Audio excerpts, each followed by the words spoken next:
Hi everyone, welcome to Foodie story. இன்னைக்கு நாம பார்க்க போற ரெசிபி டோனட்ஸ். இது குழந்தைங்களுக்கு ரொம்ப பிடிச்ச ஒரு ஸ்நாக். இதுக்கு தேவையான பொருட்களை பார்த்துடலாம். 2 கப் மைதா, 1 கப் ஆக்டிவேட்டட் ஈஸ்ட், உப்பு தேவையான அளவு, 1 முட்டை, 1 கப் சர்க்கரை, எண்ணெய் தேவையான அளவு, 1 ஸ்பூன் பட்டர். முதல்ல ஒரு பவுல்ல 2 கப் மைதாவை சேர்த்துடலாம்.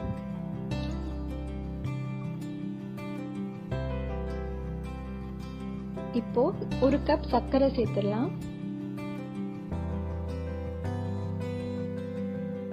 தேவையான அளவு உப்பு சேர்த்துக்கோங்க. இப்போ நம்ம ஆக்டிவேட்டட் ஈஸ்ட் சேர்த்துடலாம். 1 கப் ஆக்டிவேட்டட் ஈஸ்ட். இப்போ இதோட ஒரு முட்டையை உடைச்சு ஊத்திடலாம்.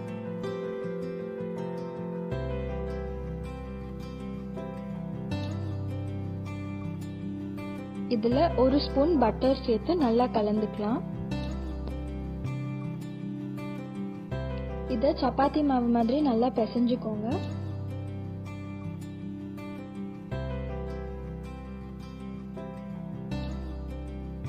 இந்த அளவுக்கு வந்தவொடனே இப்ப நம்ம கொஞ்சம் எண்ணெய் சேர்த்துடலாம். சேர்த்து கொஞ்சம் கலந்து விட்டுக்கோங்க. இப்போ இது ரெடி ஆயிடுச்சு. இதை இப்போ 1 மணி நேரம் தனியா வச்சிடலாம். ஒரு துணி இருந்தா துணி போட்டுக்கோங்க, அப்படி இல்லாட்டி இந்த மாதிரி மேல கவர் பண்ணி வச்சிருங்க. 1 மணி நேரத்துக்கு அப்புறம் இது டபுள் ஆயிருக்கும். இப்போ லைட்டா பிசைஞ்சுக்கோங்க.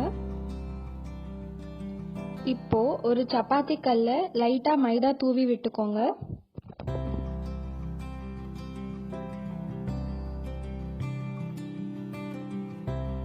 இப்போ இத நான் 2ஆ பிரிக்க போறேன்.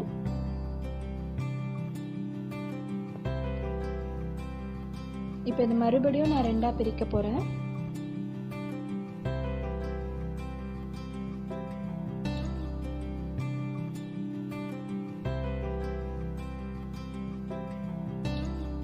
இப்போ இந்த மாதிரி விரிச்சு விட்டுடலாம். ஒரு சப்பாத்தி பேலன் இருந்தா அது வச்சு விரிச்சு விட்டுக்கோங்க. ரொம்ப மெல்லிசா இருக்க கூடாது. இது திக்கா தான் இருக்கணும். இந்த அளவுக்கு திக்கா இருக்கிற மாதிரி பாத்துக்கோங்க. இப்போ ஒரு பெரிய போல், ஒரு சின்ன போல் எடுத்துக்கோங்க. நான் இந்த போல் வச்சு இதை கட் பண்ண போறேன். உங்ககிட்ட டோனட் மேக்கர் இருந்தா அந்த ஷேப்பும் யூஸ் பண்ணிக்கலாம். இப்போ நான் ஒரு பெரிய ரவுண்டா கட் பண்றேன். அதே மாதிரி ஒரு சின்ன ரவுண்டு வச்சு கட் பண்ணி எடுத்துக்கலாம். இப்போ ஒரு கடாயில எண்ணெய் சேர்த்துக்கோங்க. இதை கொஞ்சம் டீப் ஃப்ரை தான் பண்ணணும். இப்போ ஒன்னொன்னா இந்த ஸ்பூன்ல வச்சு விட்டீங்கன்னா நல்லா ஃப்ரை ஆயிடும். நான் 4 டோனட்ஸ் ஃபர்ஸ்ட் ஃப்ரை பண்ண போறேன்.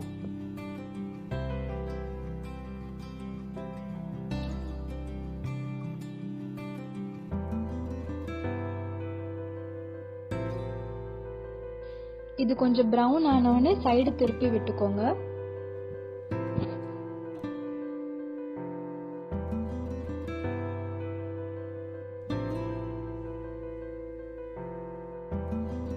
இப்போ இந்த கலர் ஆனவனே நம்ம எண்ணெயில இருந்து எடுத்துடலாம். இப்போ இதுல எந்த டாப்பிங் வேணாலும் போடலாம். சாக்லேட் இருந்தா சாக்லேட், இல்ல ஒயிட் சாக்லேட், சுகர் கிளேஸ் எது வேணாலும் யூஸ் பண்ணிக்கலாம். இதோட நம்ம டோனட்ஸ் ரெடி ஆயிடுச்சு. இது கண்டிப்பா உங்க வீட்ல ட்ரை பண்ணி பார்த்துட்டு உங்க வியூஸை கீழே கமெண்ட் செக்ஷன்ல போஸ்ட் பண்ணுங்க. இந்த வீடியோ உங்களுக்கு பிடிச்சிருந்ததுன்னா எங்க சேனலுக்கு சப்ஸ்கிரைப் பண்ணுங்க. மறக்காம உங்க ஃப்ரெண்ட்ஸ் அண்ட் ஃபேமிலி கூடவும் ஷேர் பண்ணுங்க.